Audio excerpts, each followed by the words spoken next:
వీటికి అదేవిధంగా Visakha Andhra university engineering కాలేజీలో డిఫెన్స్ మాక్ డ్రిల్ నిర్వహించారు. ఎన్డీఆర్ఎఫ్, ఏయూ, ఎన్సీసీ విద్యార్థులు సంయుక్తంగా మాక్ డ్రిల్ చేశారు. ఏయూవీసీ ఆచార్య జీవి రాజశేఖర్, ఇక రిజిస్టర్ ఆచార్య ధనుంజయరావు పాల్గొన్నారు. భారత్ పాక్ యుద్ధ వాతావరణ పరిస్థితులపై ప్రజల్లో చైతన్యం తీసుకొస్తున్నామని అన్నారు ఎన్సీసీ గ్రూప్ కమాండర్. ఇక యుద్ధ ప్రమాదకరణ సమయంలో తీసుకోవాల్సిన జాగ్రత్తలు, అనుసరించే విధానాలపై అవగాహన కల్పిస్తున్నామని తెలిపారు.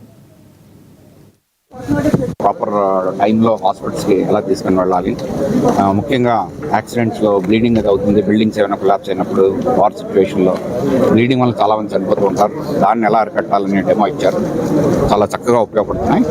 సో దీన్ని మనం పౌరులు కూడా ముందుకు తీసుకుని వెళ్ళి ముఖ్యంగా యువతకి ఇది బాగా కనిపిస్తుంది, ముందుకు తీసుకెళ్లాల్సిన బాధ్యత ఉంది.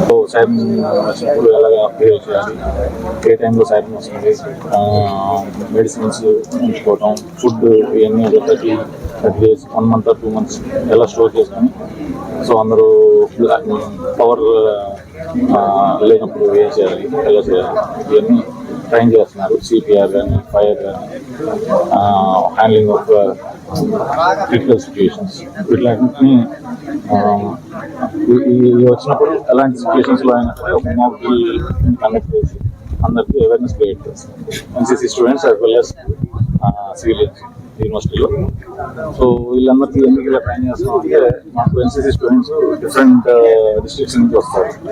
సో ఇంటర్న్ వాళ్ళు ఎక్కడికి వెళ్ళినా సరే మిగిలిన సివిలియన్స్కి వాళ్ళు అందుబాటులో ఉండేట్టు, సో వీళ్ళకి ట్రైన్ చేస్తే వాళ్ళున్న లొకాలిటీలో ఎమర్జెన్సీ సిచ్యువేషన్ హ్యాండిల్ చేయగలిగే సిచ్యువేషన్ క్రియేట్ చేసిన కోసం మేము ఈ ట్రైనింగ్ ఇస్తాం. సో మా యూనివర్సిటీ అథారిటీస్, వైస్ ఛాన్సలర్ గారు, రిజిస్టర్ గారు, సిపిఆర్ కమాండింగ్ ఆఫీసర్, కల్నల్ తపస్సు, వీళ్ళందరూ ఇన్వాల్వ్ అయినారు. సో అందరూ